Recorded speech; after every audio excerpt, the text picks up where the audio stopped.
Best of both world sir. మీరుండే ప్రపంచం నిజానికి అన్ని సర్వ అనకూడదు కానీ అన్ని రకాల అలవాట్లకి, అన్ని రకాల దురలవాట్లకి, ఇంకా మీరు తప్పుడు నిర్ణయాలకి ఒక వేదిక దాదాపు. ఎందుకంటే సార్ ఎవరిని అండం కాదు సార్, మహానుభావులు అందరూ, కానీ ఆ వాతావరణం అలా ఉంటుంది. కానీ మీరు క్రమశిక్షణతో నిలదొక్కుకోవడానికి ఆ మైండ్లో పనిచేసే విషయం ఏంటి సార్? జీవితం ఒక గొప్ప అవకాశం, మనం ఎప్పుడూ ఒక మాట అనిపించుకోకూడదు, ఎవరు మన అనకూడదనా, లేదు బాగా సాధించాలి సంపాదించాలని ఏం నడిచేది సార్? అది చిన్నప్పటి నుంచి వచ్చిందండి.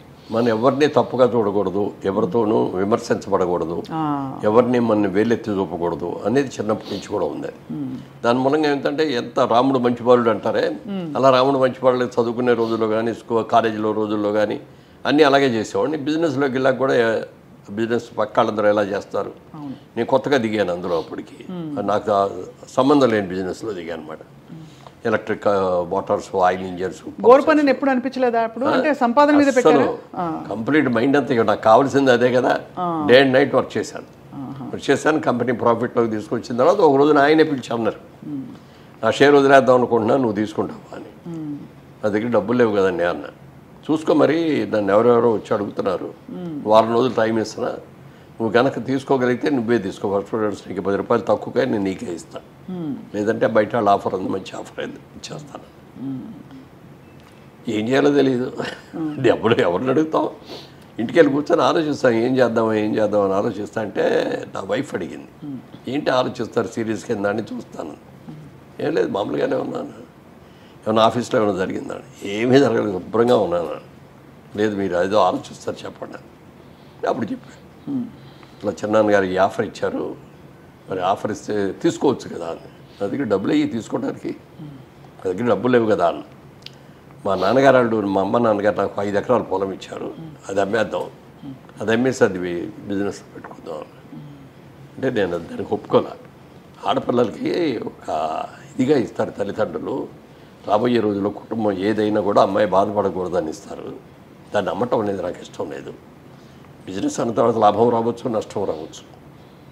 ఇక పొద్దున బిజినెస్లో నష్టం వచ్చిందనుకో, నీకు ఆ 5 ఎకరాలు కూడా లేకుండా చేసినండి అవుతాను నేను. వద్దంటే వద్దాను. తను నన్ను కన్విన్స్ చేసి వాళ్ళ పేరెంట్స్తో మాట్లాడగానే వాళ్ళు ఇమీడియట్గా యాక్సెప్ట్ చేశాను.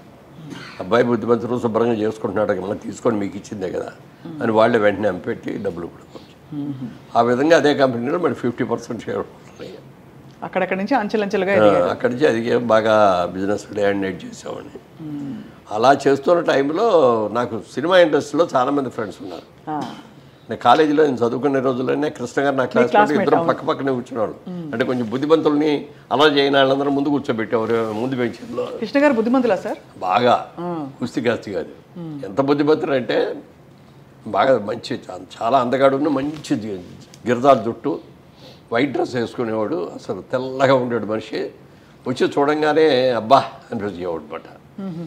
ఎక్కువ ఎవరితోనూ మాట్లాడేవాడు. నాకు బాగా స్నేహితుడు అయ్యాడు, ఇద్దరు పక్కనే కూర్చునేవాడు. కాలేజీలో వాళ్ళందరూ కలిసి ఆయన పెట్టిన నిక్నేమ్, కాలేజీలో నిక్నేములు చాలా పెట్టుకుంటారు ఒకళ్ళు. అవునవును. ఆయనకి పెట్టి నిక్నేమ్ పెట్టాడు దేవుడు. అబ్బా, ఎందుకు సార్? దేవుళ్ళలాగా వచ్చి కూర్చుంటాడు, పలకడం వెలకడం అలాగనా, చక్కగా అద్దంగా దేవుళ్ళలాగా అట్లా కూర్చుంటాడు. చొక్కా నలగదు, తెల్లటి చట్ట బట్టలు వేసుకుంటాడు, మంచిది అని అట్లా దేవుడు అని పేరు పెట్టారు. నిజంగా ఆ రోజున దేవుడు అని ఎవరు పెట్టారో తెలియదు, కానీ నిజంగా ఆయన లైఫ్లో కూడా దేవుడు. అవునా సార్? సినిమా ఇండస్ట్రీలో డబ్బులు ఇచ్చినా ఇవ్వకపోయినా ప్రొడ్యూసర్ని పిలిచి, దెబ్బతిన్న ప్రొడ్యూసర్ని పిలిచి, ఏమయ్యా రావే అంటే ఎక్కడి నుంచి రారండి, డబ్బులన్నీ అయిపోయినాయి, మళ్ళీ సినిమా తీయనివ్వరు. నా దగ్గర డబ్బులు లేవండి, కొబ్బరికాయ కొట్టడానికి కూడా డబ్బులు లేవండి అంటే, నీకెందుకు అన్నీ నేను చూసుకుంటా, సినిమా మాత్రం ఇదిగో పలానా డైరెక్టర్, ఇదిగో పలానా సబ్జెక్టు, పలానా క్యాస్టింగ్ అని చెప్పి ఫైనాన్స్ని పిలిచి, డిస్ట్రిబ్యూటర్ని పిలిచేసి ఆయన గ్యారంటీ సంతకం పెట్టి డబ్బులు ఇప్పించాడు. ఎలా సార్? ఎందుకు అంటే ఆ మంచితనం వెనక ఉండే విషయం ఏంటి? అంటే తన ప్రొడ్యూసరు ఎవరు కూడా సఫర్ అవ్వకూడదు, తనతో నా మీద నమ్మకంతో నన్ను వచ్చి సినిమా తీసేది. సక్సెస్ అయితే వెల్ అండ్ గుడ్, ఇంకో సినిమా తీస్తాడు.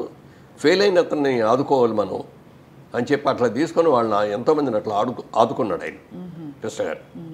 దాంతో నిజంగా అదే అప్పుడు అనిపిస్తుంది, కాలేజీలో మనం దేవుడు అని పెట్టిన పేరు 100కి 100 పాళ్ళు అట్లాగే చేశాడు అని చాలామందికి ఎన్ని రకాల హెల్ప్ చేసేవాడు చెప్పడానికి. చాలా మంచి వ్యక్తి.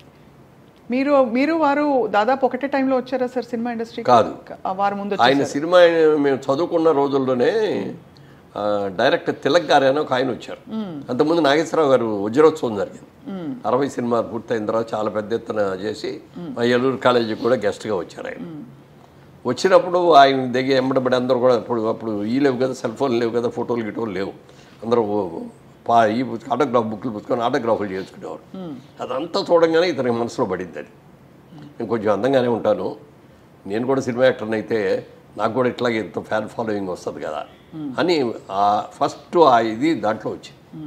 ఆ తర్వాత కొద్ది రోజులు డైరెక్టర్ తిలక్ గారు ఏదో ఫంక్షన్గా మా కాలేజీకి వచ్చారు. అప్పుడు ఈయన చూసి పిలిచాడు.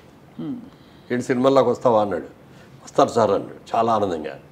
అనగానే నువ్వు నా అడ్రస్ ఇచ్చి వెళ్తాను, నువ్వు మెడ్రాస్ వచ్చినప్పుడు నన్ను కలుగు అన్నాడు.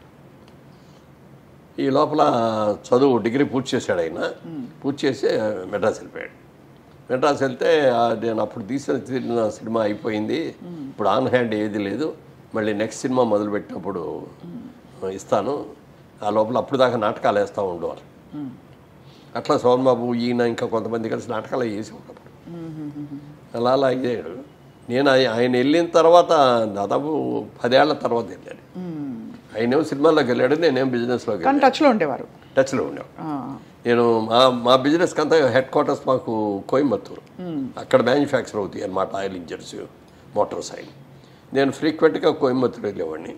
తిరిగి వచ్చేటప్పుడు మెడ్రాస్లో ఆగి ఆ రోజంతా అక్కడ ఉండి నెక్స్ట్ డే నైట్ విజయవాడ వచ్చేవాడిని. అప్పుడు వెళ్ళటం, కలుసుకోవటం, మాట్లాడుకోవటం అవన్నీ.